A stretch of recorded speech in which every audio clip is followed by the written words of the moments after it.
Hello everyone, मैं हूँ आपकी स्टोरी टेलर ESR और आप सुन रहे हैं तेरे मेरे दरमियाँ।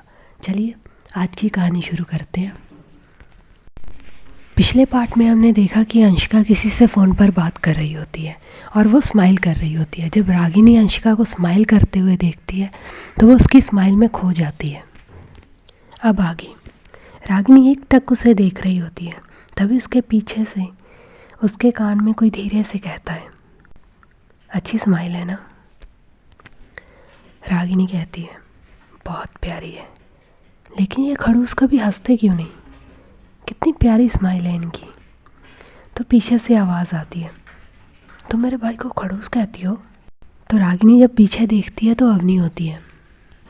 वो थोड़ा घबरा जाती है और कहती है, नहीं नहीं नहीं नहीं, ऐसी कोई बात नहीं है अवनी। अवनी कहती है, इट्स ओके रागिनी, कोई बात नहीं, हम भी भाई को कभी कभी बोल देते हैं, सो डोंट वरी। वो हैं थोड़े से खड़ूस टाइप। तो रागिनी टॉपिक चेंज करने के लिए अवनी से पूछती है, लेकिन तुम यहाँ पे क्या कर रही हो अवनी। तो अवनी कहती है, वो मैं तो बस भाई के केबिन की तरफ जा रही थी, तुम्हें देखा तो तुम्हारी नज़रें तो कहीं और ही थी, सोचा मैं भी देख लूँ तुम इतने प्यार से देख क्या रही हो। तो रागिनी थोड़ा घबरा जाती है और कहती है, ऐसा कुछ भी नहीं है। अवनी कहती है, मुझे सब समझ आ रहा है, ठीक है, तुम करो अपना काम कंटिन्यू जो तुम कर रही थी, मैं चलती हूँ। इतना बोलकर वो अंशिका के केबिन में चली जाती है। रागिनी अपने सर पे मारते हुए कहती है, क्या रागिनी, क्या करती रहती है तू।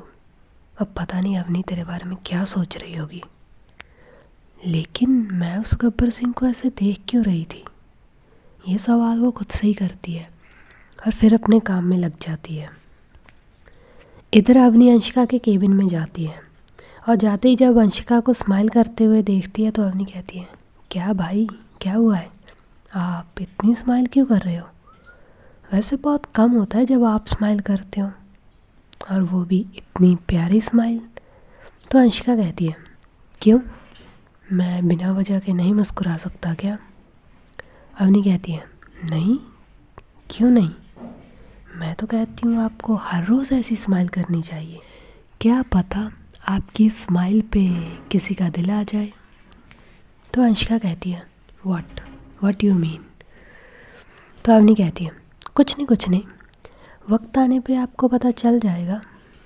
तो अंशिका कहती है, व्हाटएवर, ये बताओ क्यों आई हो, कुछ काम था। अवनी कहती है, हाँ भाई, इस फाइल पे आपके साइन चाहिए थे। अंशिका उस फाइल को लेती है, पढ़ती है और साइन कर देती है। अवनी उसे थोड़ा सा टीज़ करती है और वहाँ से चली जाती है। अब ऐसे ही 2-3 दिन बीत जाते हैं। इन 2-3 दिनों में धीरे धीरे अंशिका रागिनी की तरफ अट्रैक्ट हो रही थी। कह सकते हैं कि अब अंशिका ये सब बदला लेने के लिए नहीं कर रही थी, बल्कि उसे भी रागिनी का साथ कहीं ना कहीं पसंद आने लगा था। अब हमें सुबह का सीन दिखाया जाता है। आज महाशिवरात्रि थी। रागिनी के घर का सीन दिखाया जाता है। रागिनी और स्वरा अच्छे से रेडी हो रहे होते हैं क्योंकि उनके घर में आज पूजा थी। स्वरा ने ग्रीन कलर की साड़ी पहनी थी जिसमें वो बहुत खूबसूरत लग रही थी, और हमारी रागिनी ने, उसने स्काई ब्लू कलर की साड़ी पहनी थी, और भाई साहब क्या लग रही होती है हमारी रागिनी।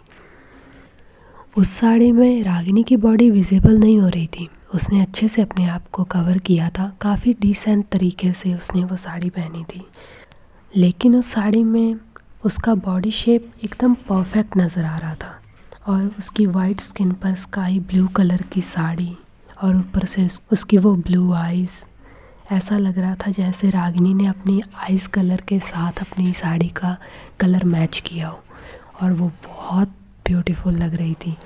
कह सकते हैं कि कयामत लग रही थी। ऊपर से उसके लंबे बाल जिनको उसने ओपन रखा हुआ था। स्वरा और रागिनी थोड़ी देर में तैयार होकर नीचे आते हैं, सब मिलकर पूजा करते हैं और फिर ये सब ऑफिस जाने के लिए निकल जाते हैं। आज ये दोनों ऑफिस आने में थोड़ा सा लेट हो जाती हैं क्योंकि घर में पूजा थी।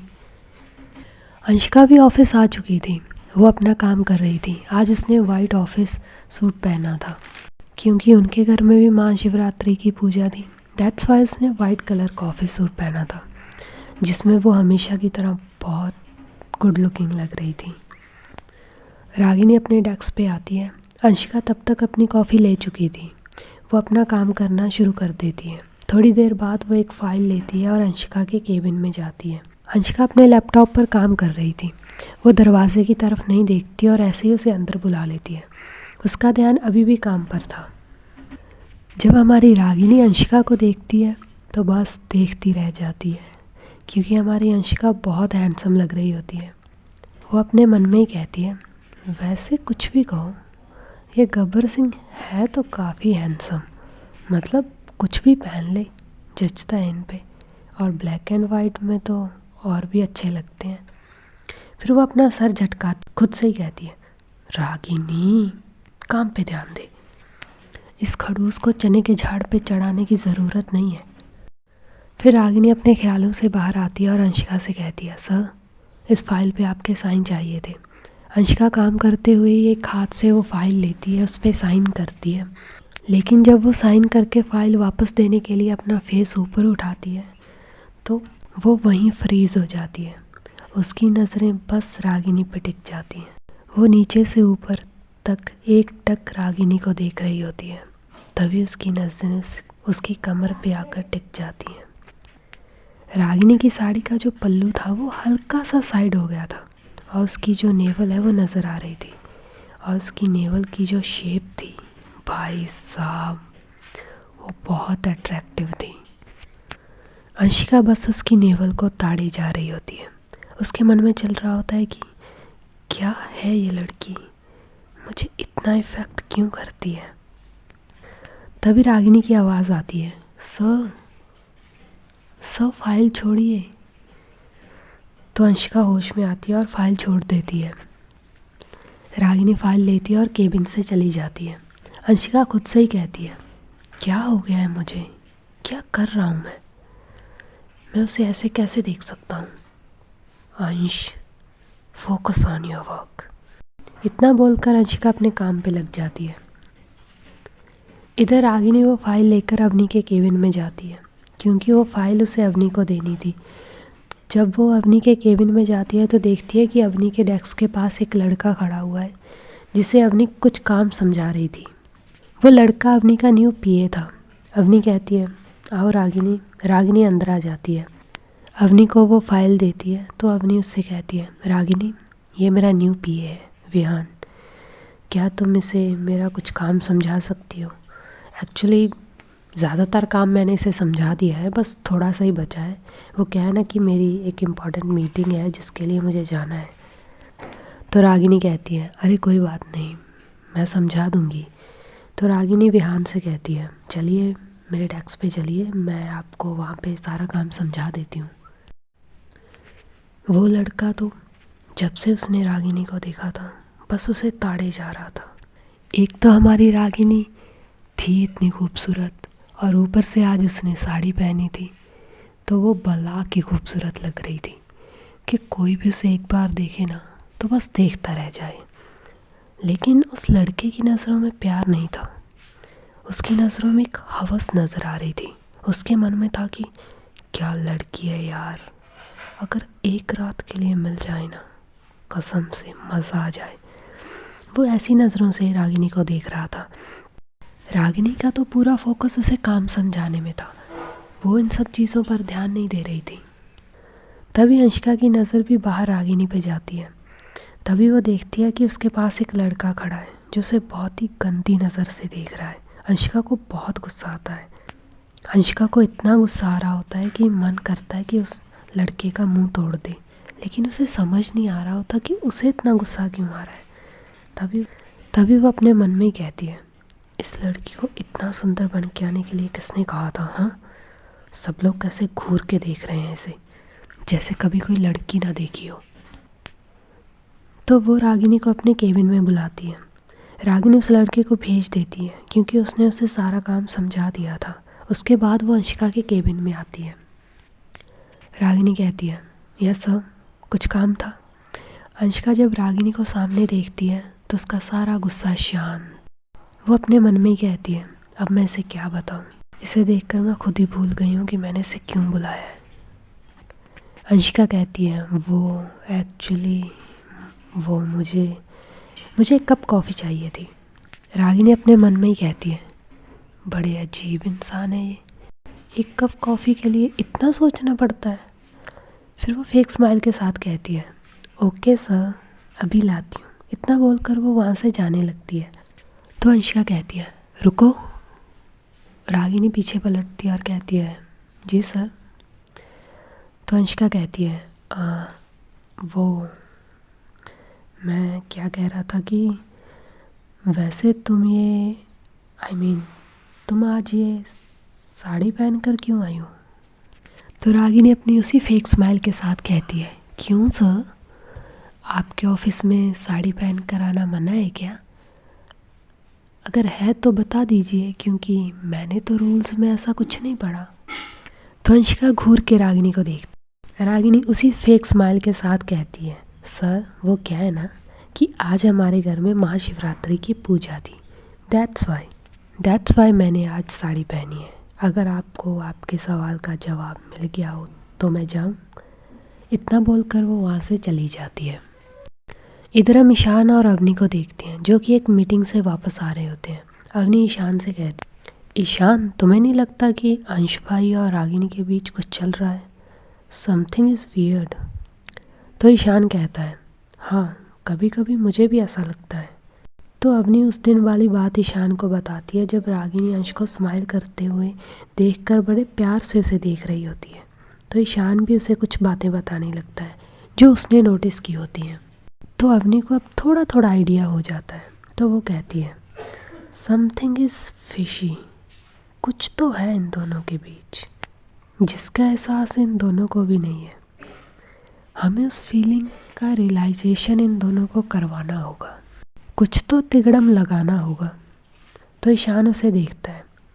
अवनी उसकी तरफ एक डेविल स्माइल देती है। तो ईशान कहता है नो अवनी, मुझे पता है तुम्हारे दिमाग में क्या चल रहा है।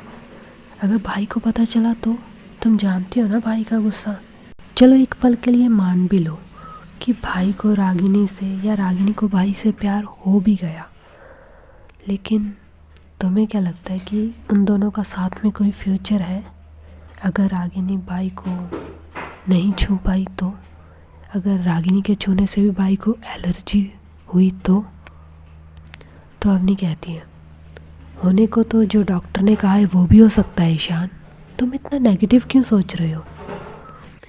हमने इतना कुछ ट्राई किया है भाई को ठीक करने के लिए, तो एक आखिरी कोशिश ये भी करके देख लेते हैं। तो ईशान को भी अवनी की बातें ठीक लग रही होती हैं। वो थोड़ा सोचता है और कहता है ठीक है, वैसे क्या तो तुम ठीक रही हो, ठीक है मैं भी तुम्हारे साथ हूँ। ये सीन यहीं पे कट हो जाता है। अब आज का ये दिन ऐसे ही बीत जाता है। अब हमें रात का सीन दिखाया जाता है। रात के 11 बज रहे होते हैं। अंशिका अपने बेड पर लेटी थी और सोने की कोशिश कर रही थी, लेकिन वो सो नहीं पा रही थी। उसे बिल्कुल भी नींद नहीं आ रही थी। उसकी आंखों के सामने बार बार रागिनी का चेहरा आ रहा था जब उसने रागिनी को साड़ी में देखा था। बार बार उसके आंखों के सामने वही सीन रिपीट हो रहा होता है। अंशिका उठती है, अपने बेड पर बैठ जाती है और ख़ुद से ही कहती है ये सब हो क्या रहा है? मैं उस लड़की के बारे में इतना क्यों सोच रहा हूँ? मुझे इसके बारे में नहीं सोचना। सो जा अंश, सो जा। इतना बोलकर वो फिर से अपने बेड पर लेट जाती है और सोने की कोशिश करने लगती है। तकरीबन रात के 2 बजे उसे नींद आती है और वो सो जाती है। ऐसे ही ये रात बीत जाती है। अब हम टाइम को थोड़ा आगे बढ़ाते हैं। अगले दिन दोपहर के 1 बज रहे होते हैं। लंच टाइम हो चुका था। हमें ऑफिस का सीन दिखाया जाता है। सभी लोग लंच कर रहे होते हैं। इधर ईशान और अवनी अपना और अंशिका लंच लेकर कैंटीन से अंशिका के केबिन की ओर जा रहे होते हैं। तभी वो दोनों देखते हैं कि अंशिका कैंटीन की ओर आ रही होती है, क्योंकि उसके फ्लोर की जो कॉफ़ी मशीन है वो ख़राब हो गई होती है और लंच टाइम के कारण प्यून वगैरह कोई था नहीं। सब लंच कर रहे होते हैं, इसीलिए उसे कॉफ़ी लेने के लिए खुद ही नीचे आना पड़ता है। वो जैसे ही कैंटीन में एंटर होती है, कॉफ़ी मशीन के पास जा ही रही होती है कि तभी उसकी नज़रें सामने जाती हैं। जैसे ही वो सामने देखती है, उसकी आंखों में गुस्सा, उसकी आंखें गुस्से से लाल हो जाती हैं। उसे बहुत गुस्सा आ रहा होता है। ईशान और अवनी भी अंशिका को देख रहे होते हैं।